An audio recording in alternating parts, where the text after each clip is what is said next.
Radio Free 102.3 KJLH. It is the Saturday Town Hall edition of the Front Page. For those who don't know, we do this Monday through Friday at 4:30 a.m. That's right, until 6 a.m. And we have open phones every Tuesday and Friday. Today is the Men's Empowerment Summit.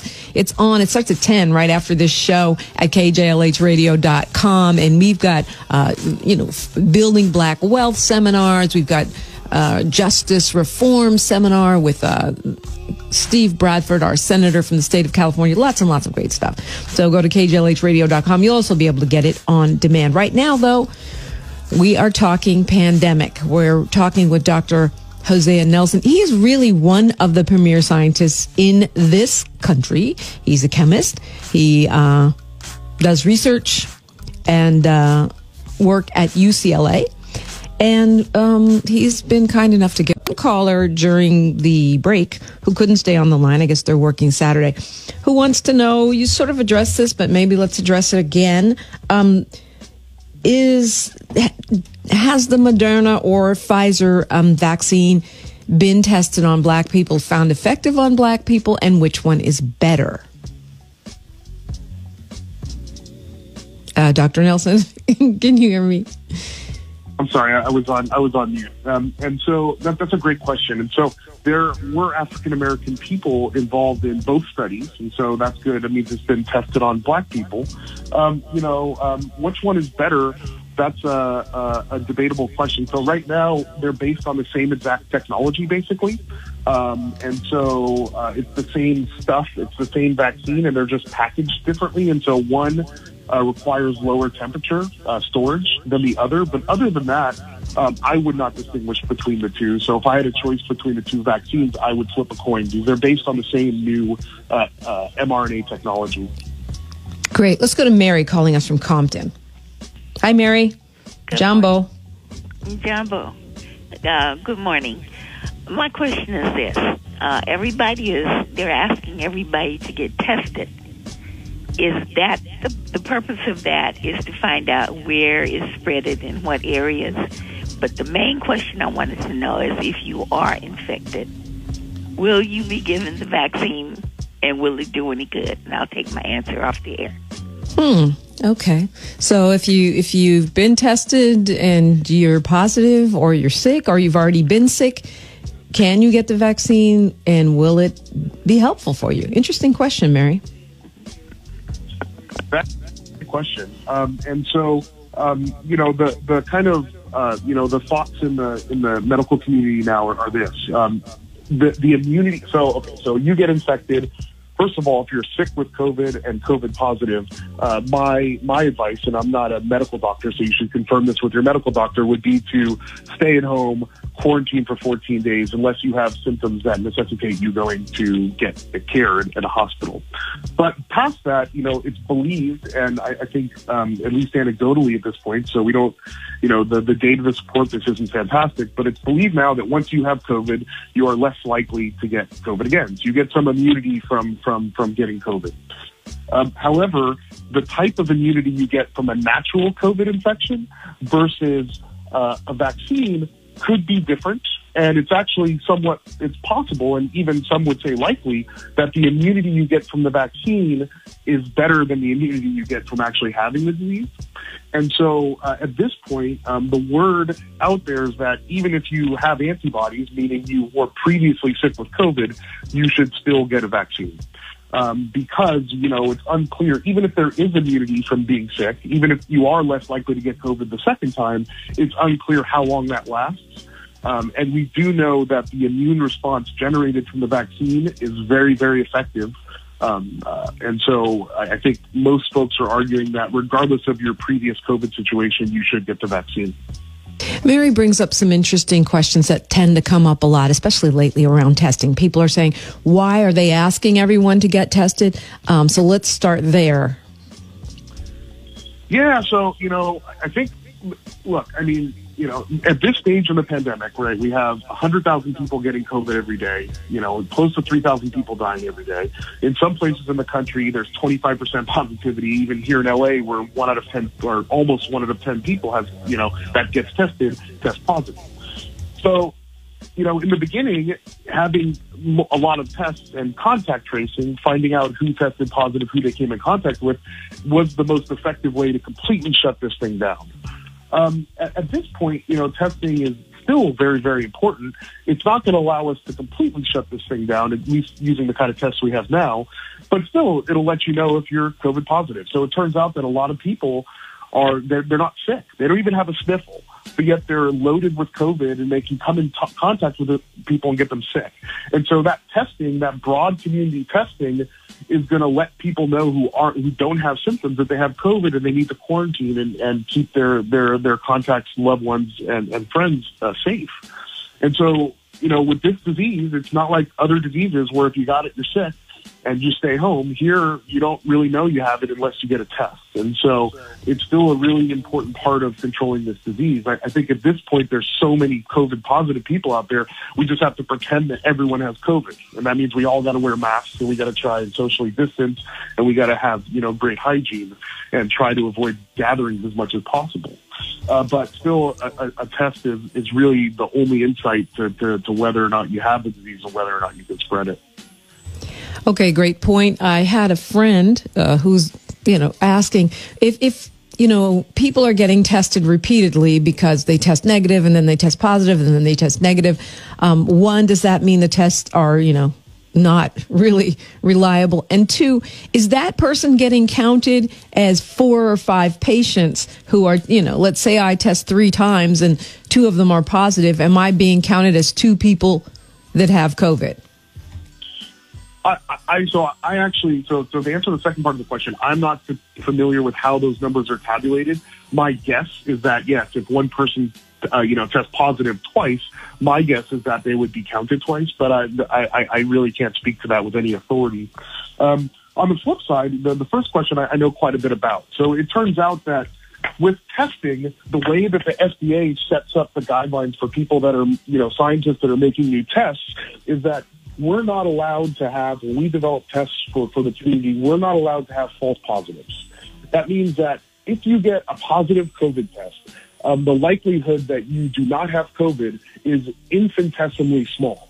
So to put that in perspective, the certainty, if someone tests positive for COVID, the certainty that they have COVID or are infected with COVID is the same level of certainty that would convict someone in a murder trial with DNA evidence. It's wow. Really, it's that certain that you have been exposed. Now, it doesn't say whether you're contagious or not. On the flip side, a negative result can be a result of many things. And so negative results are usually not as, they don't have that high level of certainty. In fact, the negative results, I think that even with the CDC approved test, the negativity, false negative result is around 5%. So 1 out of every 20 people that test negative may actually be positive. And so that's the way the test is designed and set up by the FDA. Those are the constraints that people have. And the technology, used in the common CDC style tests, the ones you get at the Dodgers drive-through and all of those places, that has that, if you test positive there, you are COVID positive, and I think that's the thing. And in fact, the way to put this mathematically, if one person takes 20 tests and they have 1 positive result, then they would be, and 19 negative results, I would still treat them as being COVID positive. Wow, that's a really, really interesting way of putting it. I mean, it helps me understand, when you hear people like Elon Musk getting on Twitter saying, oh, this is all bull. I had, 2 positives and 1 negative. And you would say, stay away from Mr. Musk for at least 14 days. Oh, no. If someone, one positive test, you're positive. And if you have 2 positive tests, you are really positive. There's zero question if you test positive twice in a row. Now, the question about whether or not someone is contagious, now that's a different story, right? So someone could test positive and not be contagious, but, and someone can also test negative and be contagious, as I just explained, because false negatives. But in any event, if you test positive, yes, you have COVID. Okay, yeah, that's a great point. Yeah. That's a great point because you don't know, we don't know exactly when they're contagious, but why take a chance? So, Exactly. I had someone call me yesterday, people that call it the plandemic who generally don't believe a lot of what they're hearing or anything about what they're hearing. A lot of those folks are in our community. And one of the things that he said was that if you wear a mask, you're going to breathe in your own carbon monoxide, which is, in a bunch of internet videos. And so he doesn't want to wear a mask because he thinks it's toxic for him. Yeah, so, I think the best example is anyone who's had a surgery, right? Your surgeon is wearing a mask. I personally have had a surgery that went for 18 hours, so my surgeon, while he had me cut open, was wearing a mask. And so I think that's a great example. And the thing about masks in general is, I have a dear friend who's a COVID doctor and who sees, within 6 feet, 20 people that are COVID positive every single day and has been for the past 8 months, and they haven't gotten COVID. And that's because they wear a mask. And they don't even wear an N95. They just wear a normal surgical mask that everyone can buy on Amazon. And so it works. Yeah. And what about testing? Will we see home tests? Will we see more improvements in testing? I mean, as a mom, I'm thinking about this, people are talking about testing every day. As a lot of people don't want to hand over their DNA material or whatever. So what are we looking for in terms of advancements in testing in the next month, 2 months, a year?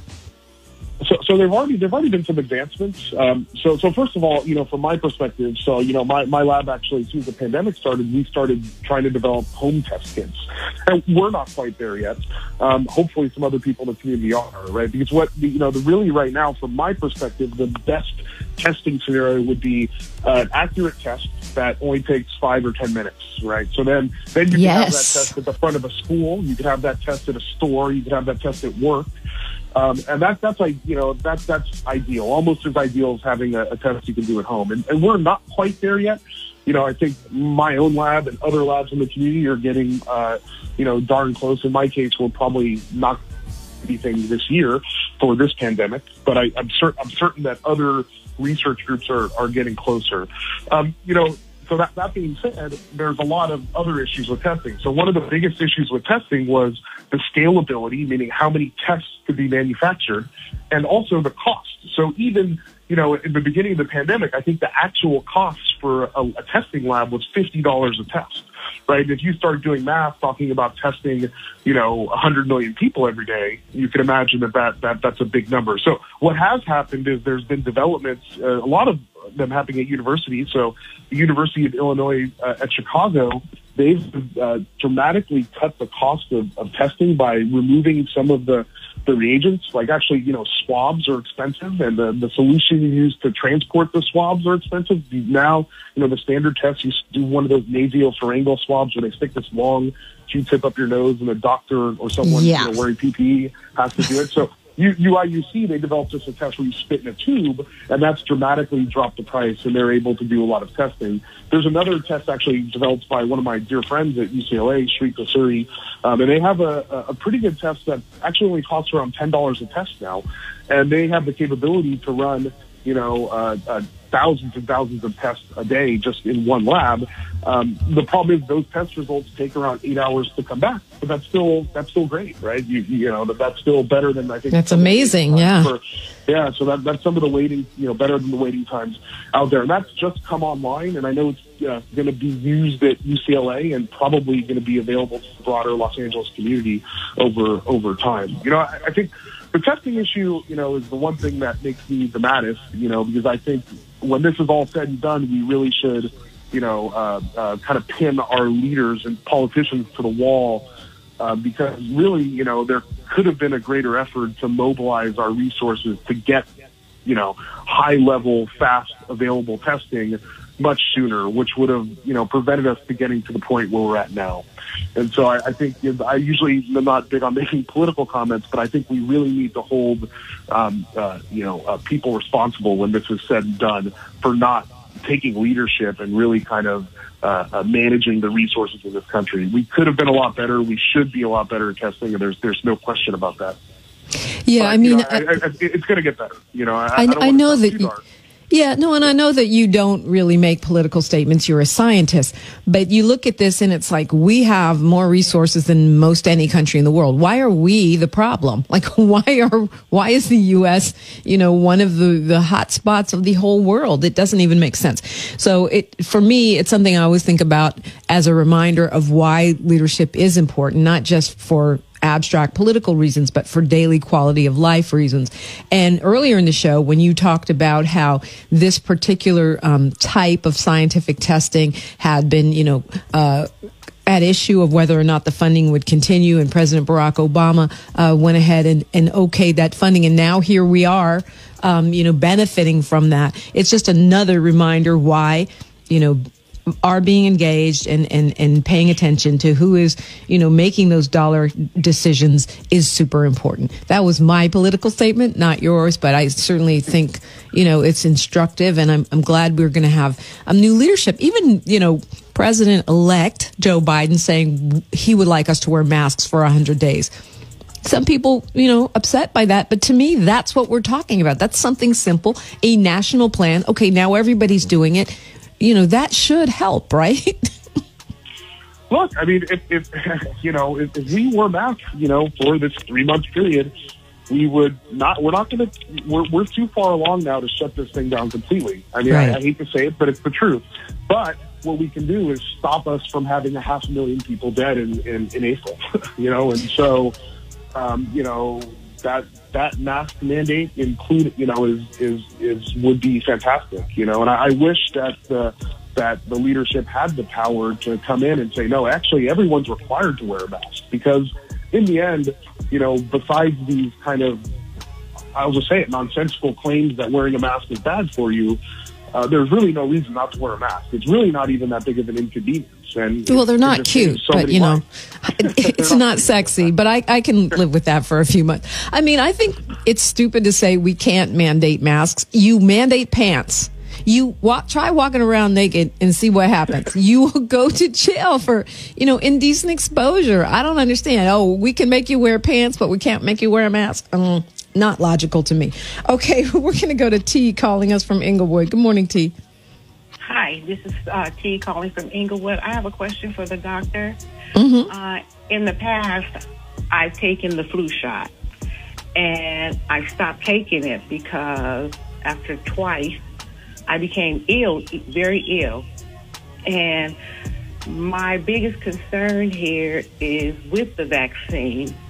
And I don't know if... Right, got it. I got you, T. You're worried about getting sick from the vaccine because you've had adverse reactions from the flu. Is there anything from the flu shots? Anything you can tell her, Dr. Nelson? Yeah, so it is... Yeah, thank you for the question. And it's a question because you will... I mean, so a lot of the symptoms you have when you get sick are, your immune response. And in fact... when you get a vaccine, like especially the COVID vaccine, it looks like there's a pretty strong immune response. So you may get soreness in the place where it's injected. You may even get a low-grade fever and feel kind of sick for 24 hours. But rest assured, and I think that's one thing that's really powerful about this, mRNA vaccine technology, is that there's no virus that's getting injected to you, right? There's no way that you can get infected by COVID from the vaccine that's injected. It's completely separate from any vaccine. It's not purified from vaccine or destroyed it's not purified from virus or destroyed virus. It is completely the thing that gives you the immune response is actually made by your own body. So there's no chance of you getting COVID from the vaccine in this case. But you may get sick, not sick infected, but you may have a response that, seems like a mild illness within the first day or two of taking it. And that's just one of the downsides of it. Going to Big Phil, calling from L.A. Good morning. Good morning, Jumbo. Good morning. Creek didn't rise this morning. Good morning, doctor. Good morning. You know what? I have a problem. I'm very skeptical about this vaccine. Look at back in the Tuskegee when they injected black men into syphilis. They had syphilis 40 years.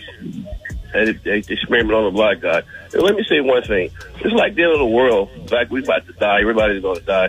And I look at the TV media. Look at it, like you only see a few white folks, like always black and Mexican folks. I don't believe that. And only that, look at Donald Trump. All of a sudden he gets sick. They got extra experiment vaccine, certain things that he got that they get now. He got special treatment. What type of treatment was that? Look at Ben Carson. He actually died. He bounced back. So the government is very, very crooked and very skeptical. Didn't work out so well for Herman Cain, but I got you. Put my mask on and go simply, hopefully, and try to live one more day just for the day. I'm out, you guys. Take care. Happy holidays. Big Phil. Okay. Thank you. Happy holidays to you, Big Phil. He had a lot in that question. But one of the things he said is that, he's not believing, and I've heard this from others, that this is really hitting African American and Latinx people harder than other communities. I think, for me, it's hard to discount that fear just because, I don't know every individual in the country, but I've seen the statistics and I've seen, that people of color have disparately poor outcomes from COVID. And that's from records in hospitals and collected by the CDC and by universities around the country. So I can't say, I believe that data. And that's what I have for that. I think that what is true is that there is a disparity in treatment. So, for example, the treatment that Donald Trump got when he was sick, and also the treatment that Chris Christie got, and the treatment for Ben Carson, that treatment is incredibly expensive and not scalable. So that's this Regeneron monoclonal antibody treatment, which seems to be incredibly effective, but the cost and lack of scalability means that that's not going to be available broadly to the public. And I think in itself, that's a health disparity. And I'm concerned about that particular treatment, which has now, emergency use approval from the FDA. I'm concerned that only rich people are going to get that treatment. And that's a big problem. And how we address that in the country is something that's important to think about, in the future. Help people remember that if you're very powerful in this country and rich, you have access to treatments that basically no one else has access to, and treatments that work very, very well. So that might explain why the president, can have all these super spreader events, why they're planning all these events going up to the inauguration, because they know they have access to, different kind of healthcare than you or I or the average person. When you say very expensive, we're talking like thousands and thousands of dollars, or are we talking hundreds and hundreds of dollars? And when you say not scalable, it means you can't make enough for everybody, right? Yeah, you can't make enough for everybody, and I think I haven't done the math, but that treatment has to be tens of thousands of dollars, at least. Wow. And it could be more, because the way it's made is just it's really hard to make, and that's great. If it works as good as it seems it does. I haven't looked at that data, and I'm just making that assumption based on these political figures that have successfully recovered from COVID using this treatment. Maybe in the future that's something we will be able to mass produce and make it cheaply for everyone. But at this point, it's an unfair nature of kind of this messed up healthcare system in this country. Well, that is really wild. And I think it confirms the suspicions that a lot of people have that, maybe they do have some things that work. But that's a good explanation of why it's not widely available. Let's go to DA calling us from Long Beach, I think. Hi, DA. DA from L.A. DA from L.A. What's on your mind this morning? Well, Jumbo to everybody. Same. And I just wanted to ask the doctor, or at least I have an observation and a question, if y'all don't mind. I worked with Uber just quickly. Go ahead. I worked with Uber about 5 years, and over the pandemic I worked a little bit, but I drove down the area of the homeless area. And these people obviously know that they don't wash or they don't have facilities to do all this stuff. They're, living on top of each other. My observation is that why aren't they cramming up the hospitals with COVID? You would think their communities would be full of it, but they're not, and I wonder why. Now, my question is this: I'm a layman, and at a layman level, I know it takes 5 to 10 years to make a vaccine. Why should we trust a vaccine that is made in 7 months? So clearly you just started listening because Dr. Nelson laid out information on that this morning, but maybe he can go over it again. And I think your question about the homeless is something that a lot of people have been asking. I don't know, Dr. Nelson, if you have, Any thoughts on that? Why isn't it going wild in the homeless population here in Los Angeles? Yeah, so with the homeless question, I have no idea about the rates of infection in the homeless community. I'm sorry, I haven't looked at any of that data, but I do have plenty of friends who are doctors, and they have confirmed repeatedly about how they are overwhelmed with patients. I have, one friend who works at USC and, talks about, fairly routinely about relatively young people in their 40s, passing away from COVID, and it's a real thing. And so I know that the numbers kind of mask that, right? Because the positivity rate is 8% in California based on, testing, and, half of those people are asymptomatic. So that leaves 4%. And then amongst those 4%, some small percentage of those people are going to become really sick. So, I think that, it's hard, it's masked by, the scale of numbers. But, my personal case, and probably for a lot of listeners, well, you're starting to know a lot more people that have COVID and have gotten sick and needed help. The second question, about the vaccine is, we got lucky. So this is, new technology that's not actually been, 7 months. So the technology that's used in this RNA vaccine has been developed since actually George W. Bush was president. And so it's completely new technology. And one of the features of this technology was the ability to quickly respond and make a vaccine to any disease. It's what's called a general platform, meaning this type of vaccine can be developed quickly for any type of disease. And that was the rationale behind spending money on it 10 years ago. And so we're reaping the fruits of that successful science. And to some extent, it was, it's just luck, right? That particular, area of scientific investigation turned out to be fruitful. And now we can take advantage of that. And going forward in the future, you'll see that more common, that we have vaccine development happen at a much, much faster pace based on these RNA vaccines. Dr. Hosea Nelson, thank you so much for being with us this morning, sharing your time with the Front Page family and the Radio Free family. What would you leave us with this Saturday morning? It's, help is around the way. We as a community just need to, keep things under control using the tools we have. And right now those tools are controlling our behavior, meaning wearing a mask and not, avoiding gatherings.